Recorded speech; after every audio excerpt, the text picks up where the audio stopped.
One of the influences that I think must have affected me was being wedged between four brothers. Any of you who've had that experience know that it is quite challenging.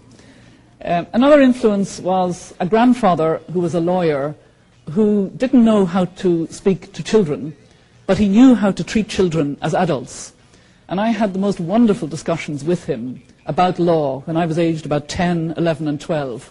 And the sheer heady exhilaration of not being talked down to, but being talked to quite seriously about law needing to be on the side of the small guy, the small person, the tenant against the landlord, all the issues that were affecting Ireland at that time. And I think it did imbue in me a sense of a kind of inner justice, a need to fight inequality in whatever way it came about. If you are really committed to something and you really believe in it, then you must be prepared to pay the price.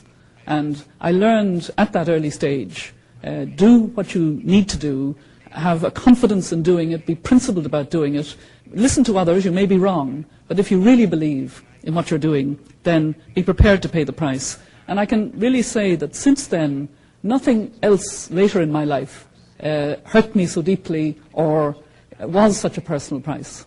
And the only thing I regret was that I married in December 1970, and my loyal and supportive husband, who should be here listening this morning, but he's gone off with a friend to enjoy San Francisco, which is not very loyal of him in that sense.